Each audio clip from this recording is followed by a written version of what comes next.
we learned quite. I mean, we had to learn quite a bit. But before I had taken the role personally, I think I knew as much as knew as much as the general public did, which is you know the name, but you don't really know the gravity of how the illness takes place inside a person's body. And throughout the process, we had the luxury, really, of being able to work with medical professionals who had had years of work within the CF community, and also patients who were advising us on. Which was the best, truly. Because not only are you reading things on YouTube about how it just medically affects you and what it does to your body and what the procedures are and the medicine and the stuff I can't. What's the Treatment? word? I forget the word. Whatever. But understanding and talking to people that live with CF, and them being so open to sharing how that affects how you view your life and view relationships in your life, and how you think and feel when you're sitting by yourself alone in your room. Like, those are the types of real emotional things that we had to learn to actually do justice to these characters.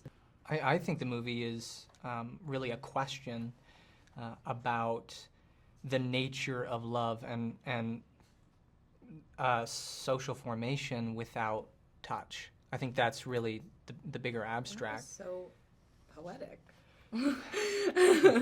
But the elevator pitch, I would say, is two kids are living within a set of rules defined by cystic fibrosis, and find love and grapple with their own youthfulness within that set of rules. I think it's also so cool that the whole teen romance genre movie, like when they tackle things that are real, like heavy things, and teens will hopefully, like teens, the kids, will hopefully watch this movie and see it and like be exposed to something that's real and weighty and heavy and messy, but in a way that hopefully they can connect to and relate to. And that kind of stuff is important to see, along with, fun teen movies and coming of age stories. But this is like heavy, and it's a cool thing to introduce that to young people in a way that they can hopefully connect to.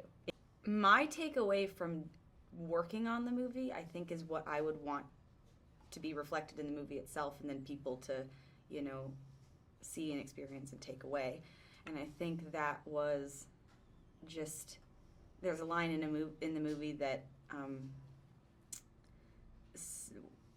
Stella says, "My whole life I've been living for my treatments instead of doing my treatments so that I can live, and I want to live." And I think that's kind of what the whole movie's about. And if people can step out of their lives and problems and watch and be immersed in these people's lives, and then get that message and feel that like in their bones, and then walk away with that new kind of inspiration to make their life worth being lived, that's what I would want. So the main characters in 5 Feet Apart are Stella and Will, and then Poe. And of course, the supporting cast, the nurses, are also very, very important to our film as well. So you meet the main characters in the hospital. So the majority of 5 Feet Apart takes place in a hospital, and it takes place over a short period of time because our heroine, our hero, Stella, is in for what they call a tune-up. So both lead characters have cystic fibrosis, which is a rare genetic mutation that essentially affects the body, and it's an overproduction of mucus, so to speak. It makes it very easy to get certain bacteria, so a lot of the times CF patients have to go into the hospital for tune-ups where they get injected with a lot of antibiotics and medicine to kind of get them healthy again. And we meet our two lead characters in one of these tune-ups. Stella is a YouTuber. She's a bright, shining star. She has a bit of a obsessive-compulsive streak to her because, having this particular illness, there's so much out of her control. She just wants to control everything. And Will, who we meet early on in the film, also has cystic fibrosis, but has a pretty rare bacteria which has caused him to not be able to be on the lung transplant list, and it's a little more serious. And Will is the opposite of Stella, where he has kind of a carefree attitude, the feeling like they're going to die anyway, so you better enjoy life. The two meet, and of course, sparks fly, not the good kind. And we kind of go on a journey with them in this hospital, which we kind of built to be also a little bit of a character. It's not the way that we normally view hospitals. It's viewed in a positive way, because for a lot of people that have cystic fibrosis and other genetic illnesses, the hospital is also a place you go to get better. It's not a place that's sad. And we wanted there to be a happy, good feeling around the hospital. The nurses, the staff, all these secondary characters, Poe as a best friend, they're instrumental to the story because they fill out the environment in a really unique way, because you get to kind of see that there's life that takes place inside of these things that so much of us project negatively on.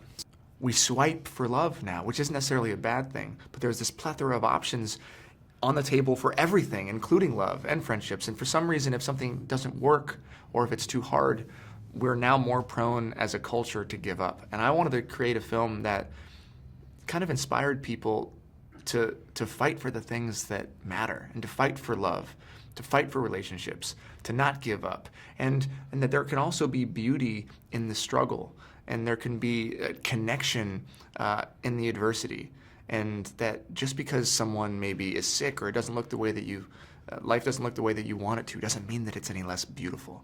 So that was my intention and hope with the movie, and why I chose to tell this story specifically.